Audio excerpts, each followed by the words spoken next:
Et du coup, on va parler un poil politique, hein, du coup. On va parler de la Russie. Donc les députés russes veulent dépénaliser le piratage s'il est patriotique.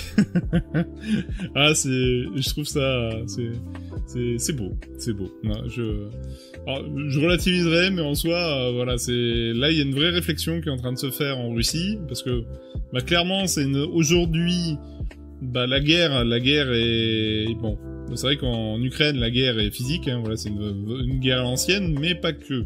Et effectivement, la guerre numérique est très forte, hein, il y a eu des vraies attaques numériques, hein, sur les infrastructures numériques, les télécommunications, etc. Pour essayer d'isoler le pays pour le rendre plus faible, hein, forcément, c'est le but. Dans nos mondes aujourd'hui hyper connectés, réussir à flinguer l'infrastructure de télécommunication est un élément, est une vraie force, hein, une vraie stratégie. C'est une des raisons pourquoi les Américains ont voulu bannir le matériel chinois. C'est pour ces raisons-là, parce que du coup, c'est critique. Les réseaux de télécommunications deviennent particulièrement critiques dans notre système d'aujourd'hui. On en reparlera, parce qu'il y a aussi une autre actualité européenne cette fois-ci qui est dans cette même logique. Donc du coup, effectivement, la Russie utilise cette force de frappe des hackers pour arriver à ses fins. Et donc forcément, il faut bien dépénaliser ce contexte-là, parce que du coup, ça leur a bien servi, et clairement, ils veulent, je pense que les Russes sont quand même dans cette position de vouloir généraliser un peu plus cette pratique. Bref, on va regarder ça plus en détail.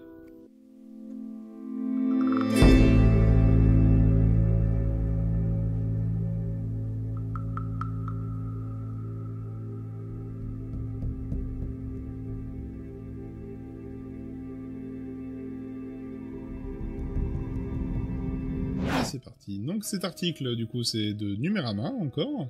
Donc un député russe a déclaré que le Parlement travaillait sur un moyen d'exonérer les hackers de responsabilité pénale si ces derniers agissaient dans l'intérêt de la Russie. De fait, les pirates sont déjà rarement condamnés dans le pays. Bon, oui, on va dire que c'est pas nouveau en soi, hein.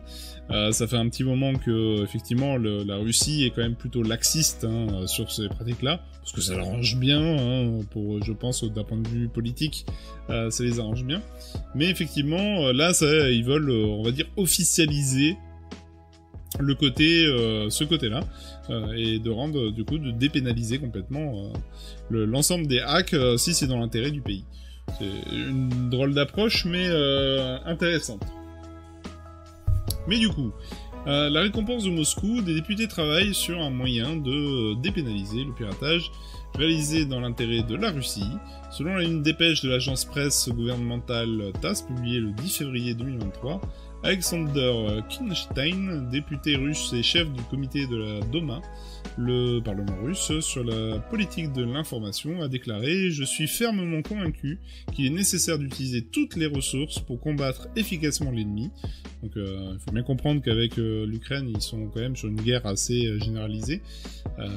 Après, on leur a bien rendu aussi, hein, en coupant l'ensemble des accès bancaires, etc. Donc forcément, ils réagissent aussi.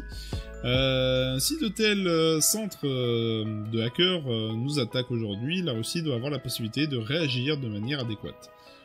Nous parlons d'élaborer une exonération de responsabilité pour les personnes qui agissent dans l'intérêt de la Fédération de Russie, dans le domaine de l'informatique à la fois sur le territoire de notre pays et à l'étranger. Nous parlerons plus en détail lorsque nous aurons une formulation plus claire, a-t-il ajouté. Bon, voilà, la notion d'intérêt de la Russie n'a pas réellement de limite définie. Bon, ça c'est en blague, hein, c'est pas... Mais je pense que de toute façon ça a vocation à être assez...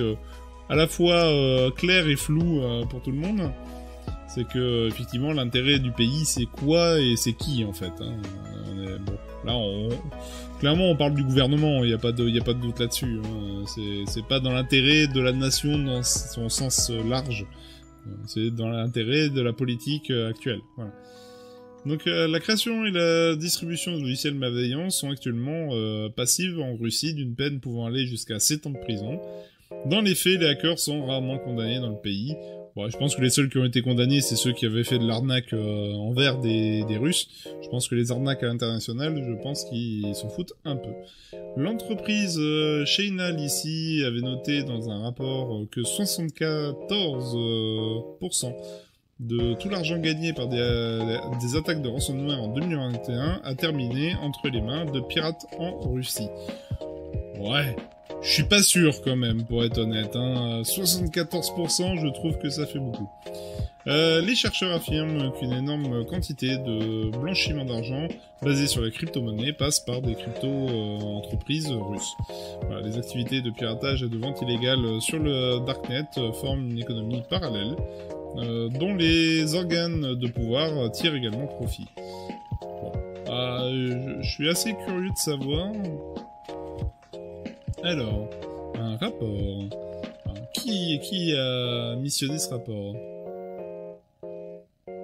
Ok. Alors, moi je suis curieux, c'est qui eux en fait?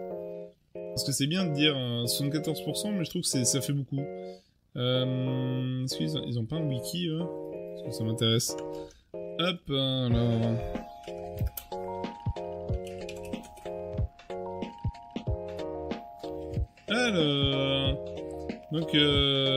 Donc c'est une entreprise de blockchain américain. Ouais. Bon, du coup, je mets quand même une petite, des petites guillemets sur les 74%, hein. Parce que j'ai un doute sur le côté particulièrement objectif d'une boîte américaine actuellement, hein, parce que clairement c'est une guerre entre les Américains et les Russes, donc je mettrais un léger doute sur la fiabilité de cette analyse de Chainalysis. Je pense que j'ai un doute d'un coup. Bref. Alors du coup, donc ce rapport dit qu'il y en a 74%, mais bon, étrangement, j'y crois assez peu.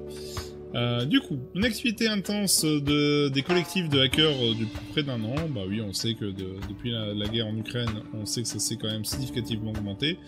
Bon, personnellement, hein, en petit aparté comme ça, j'ai des outils de surveillance sur mon réseau des attaques externes.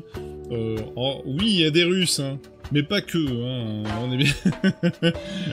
Il y a des Américains, il y a des Français, il y a des Chinois, des Indiens. J'ai un peu de tout. Hein, voilà. Et les Russes sont pas particulièrement au-dessus. Hein, ouais, j'ai vraiment de tout et de toute façon assez équilibré. Donc bon.